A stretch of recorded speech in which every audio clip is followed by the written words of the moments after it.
হরে কৃষ্ণ। সকল ভগবৎ শ্রোতা ভক্তবৃন্দকে প্রণাম জানিয়ে শুরু করছি আজকের পর্ব। আমি এই চ্যানেলে প্রতিদিন সন্ধ্যাবেলায় গীতা পাঠ করে থাকি। আপনারা অনেকেই জানেন, আপনারা অনেকেই আমার নিয়মিত শ্রোতা। আমার নিয়মিত শ্রোতাবৃন্দকে জানাই আমার দিক থেকে অসংখ্য প্রণাম আর অসংখ্য ধন্যবাদ। আপনারা যারা আমার নিয়মিত শ্রোতা আছেন, একবার অবশ্যই আমাকে কমেন্টে লিখে দেবেন। আপনাদেরকে আমি শনাক্ত করতে চাই, এ আমার পরম সৌভাগ্য হবে।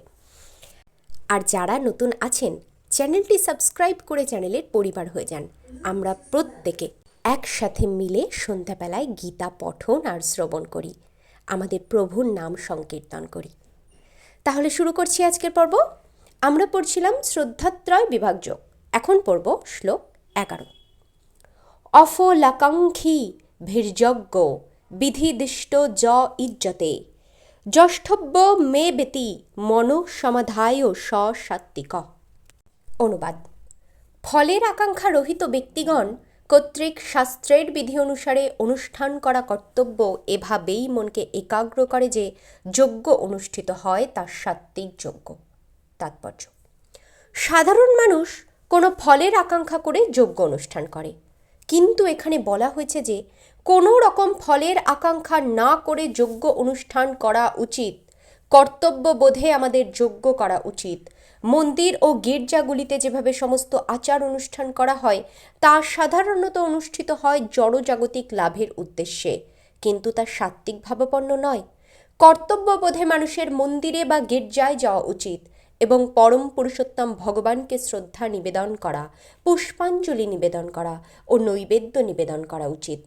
সকলেই মনে করে যে কেবল ভগবানের আরতি করার জন্য মন্দিরে গিয়ে কোনো লাভ নেই, কিন্তু অর্থ লাভের জন্য ভগবানের উপাসনার কথা শাস্ত্রে অনুমোদিত হয়নি। ভগবানের শ্রীবিগ্রহকে শ্রদ্ধাঞ্জলি নিবেদন করার জন্যই সেখানে যাওয়া উচিত। তার ফলে মানুষ সত্ত্বগুণে অধিষ্ঠিত হয়।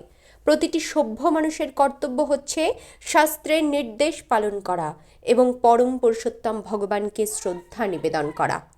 শ্লোক 12। অভিসন্ধায় তু ফলং দম্ভার্থমপি চৈব যৎ ইজ্জতে ভরতশ্রেষ্ঠ তং যজ্ঞং বিদ্ধি রাজসম। অনুবাদ: হে ভরতশ্রেষ্ঠ, কিন্তু ফল কামনা করে দম্ভ প্রকাশের জন্য যে যজ্ঞ অনুষ্ঠিত হয় তাকে রাজসিক যজ্ঞ বলে জানবে।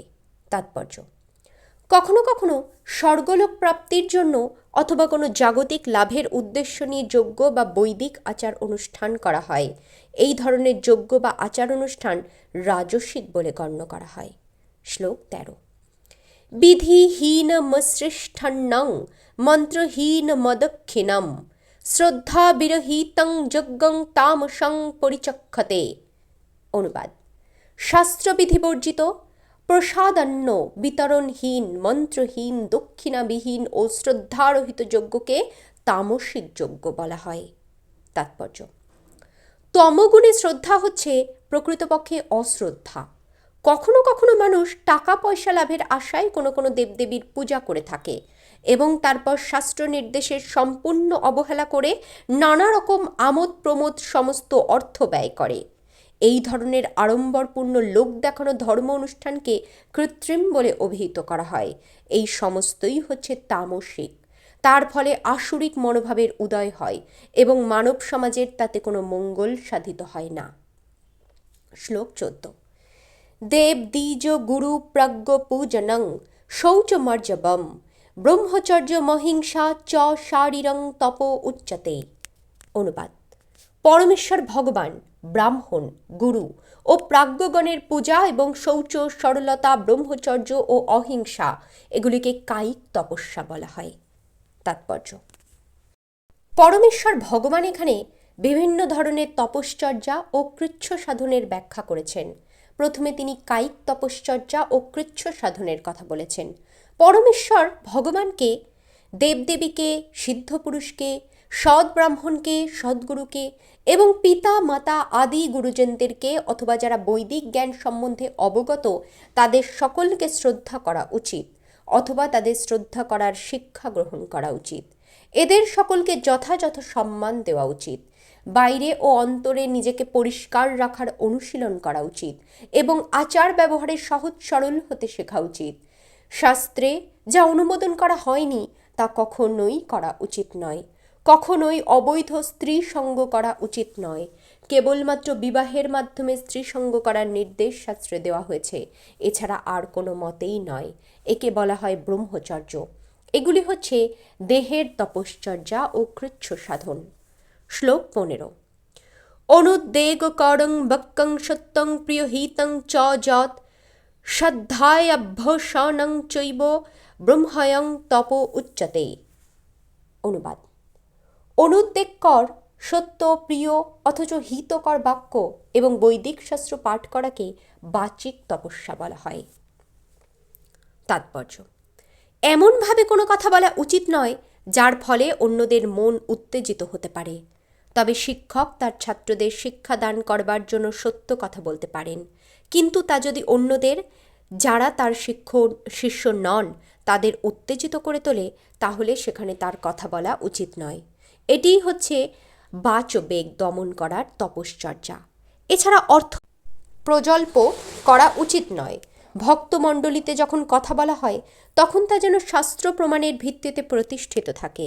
যা বলা হয় তার যথার্থতা প্রতিপন্ন করার জন্য তৎক্ষণাৎ শাস্ত্র প্রমাণের উল্লেখ করা উচিত।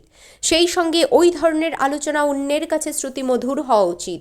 তবেই এই ধরনের আলোচনার মাধ্যমে পরম মঙ্গল লাভ হতে পারে এবং মানব সমাজের উন্নতি সাধিত হতে পারে। বৈদিক সাহিত্যের অনন্ত ভাণ্ডার রয়েছে এবং সেগুলি পাঠ করা উচিত। একেই বলা হয় বাচবেগের তপশ্চর্যা। শ্লোক 16। মন প্রসাদ সৌম্য তং মৌনমাত্ম বিনিগ্রহ ভাব সংশুদ্ধি ঋত্যেতৎ তপ মান সমুচ্যতে। অনুবাদ: চিত্তের প্রসন্নতা, সরলতা, মৌন, আত্মনিগ্রহ ও ব্যবহারে নিষ্কপটতা, এগুলিকে মানসিক তপস্যা বলা হয়। তাৎপর্য: মানসিক তপশ্চর্যা হচ্ছে সব রকমের ইন্দ্রিয় সুখ ভোগের ইচ্ছা থেকে মনকে মুক্ত করা। মনকে এমনভাবে শিক্ষা দিতে হবে যাতে সে সর্বক্ষণ মানুষের কি করে মঙ্গল হবে সেই চিন্তায় মগ্ন থাকে। মনের শ্রেষ্ঠ চিন্তা হচ্ছে চিন্তায় গাম্ভীর্য। কৃষ্ণ ভক্তি থেকে কখনোই বিচ্যুত হওয়া উচিত নয় এবং সর্বদাই ইন্দ্রিয় সুখ ভোগ পরিত্যাগ করা উচিত। স্বভাবকে নির্মল করে গড়ে তোলার উপায় হচ্ছে কৃষ্ণ ভাবনাময় হওয়া। মনের সন্তোষ তখনই লাভ করা যায় যখন মনকে সমস্ত ইন্দ্রিয় উপভোগের চিন্তা থেকে দূরে সরিয়ে রাখা যায়। আমরা যতই ইন্দ্রিয় সুখ ভোগের চিন্তা করি, মন ততই অসন্তুষ্ট হয়ে ওঠে। বর্তমান যুগে আমরা ইন্দ্রিয় সুখ ভোগের জন্য নানা রকম পন্থায় মনকে অনর্থক নিযুক্ত করছি এবং তাই মানসিক শান্তির কোনো সম্ভাবনা নেই। মানসিক শান্তি লাভের শ্রেষ্ঠ উপায় হচ্ছে মহাভারত ও পুরাণ আদি বৈদিক শাস্ত্রে মনকে নিবদ্ধ করা, যা নানা রকম মনোমুগ্ধকর আনন্দদায়ক কাহিনীতে পরিপূর্ণ। এই জ্ঞানের সহায়তা লাভ করে মানুষ পবিত্র হতে পারে। মন যেন সব রকমের কপটতা থেকে মুক্ত থাকে এবং আমাদের উচিত সকলের মঙ্গল কামনা করা। মৌনতা মানে হচ্ছে সর্বক্ষণ আত্মজ্ঞান লাভের চিন্তায় মগ্ন থাকা। এই অর্থে কৃষ্ণ ভাবনাময় ভক্ত হচ্ছেন যথার্থ মৌন। আত্মনিগ্রহের অর্থ হচ্ছে মনকে সব রকম ইন্দ্রিয় সুখ ভোগের বাসনা থেকে মুক্ত রাখা। আমাদের অকপট ব্যবহার করা উচিত, তার ফলে আমাদের অস্তিত্ব শুদ্ধ হয়।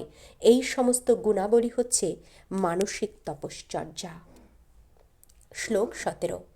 শ্রদ্ধয়া পড়ুয়া তপ্তং তপস্তত্রিবিধং নরৈ অফলাকাঙ্ক্ষী ভির্যুক্তৈ সাত্ত্বিকং পরিচক্ষতে।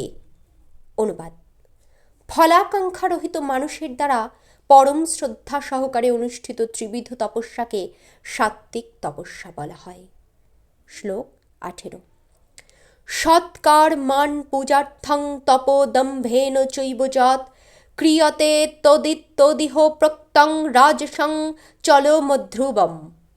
অনুবাদ: শ্রদ্ধা, সম্মান ও পূজা লাভের আশায় দম্ভ সহকারে যে তপস্যা করা হয় তাকেই এই জগতের অনিত্য ও অনিশ্চিত রাজসিক তপস্যা বলা হয়।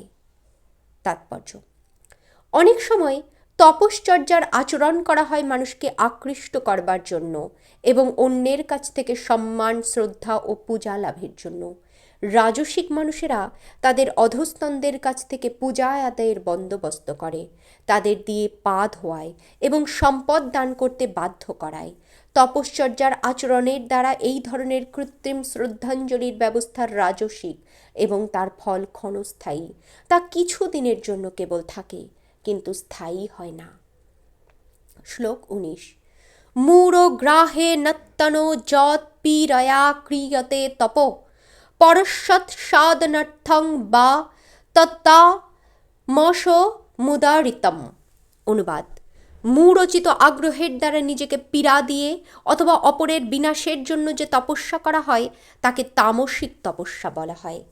তাৎপর্য: নির্বোধ তপশ্চর্যার অনেক দৃষ্টান্ত রয়েছে। যেমন হিরণ্যকশিপু যে অমরত্ব লাভ করে দেবতাদের হত্যা করার জন্য তপস্যা করেছিলেন, সে ব্রহ্মার কাছে এই সব প্রার্থনা করে, কিন্তু পরিণামে পরম পুরুষোত্তম ভগবানের হাতে সে নিহত হয়। অসম্ভব কোনো কিছু লাভের আশায় যে তপস্যা করা হয় তা অবশ্যই তামসিক। আজ এ পর্যন্তই সমাপ্ত। কমেন্টে হরে কৃষ্ণ, তার সঙ্গে নিজেদের মতামত, তার সঙ্গে প্রতিদিন গীতা শ্রবণ করে আপনাদের অন্তরে বাহিরে কি একটুও পরিবর্তন হয়েছে এই সম্পর্কে কিছু কথা বলে যাওয়ার জন্য অনুরোধ করছি। যদি আপনাদের সাড়া পাই, পরবর্তী দিন আমি আপনাদের কাছে শেয়ার করব আমার মধ্যে কি কি পরিবর্তন এসেছে গীতা পড়ার আগে আর পরে। আজ তবে আসি, সুস্থ থাকবেন।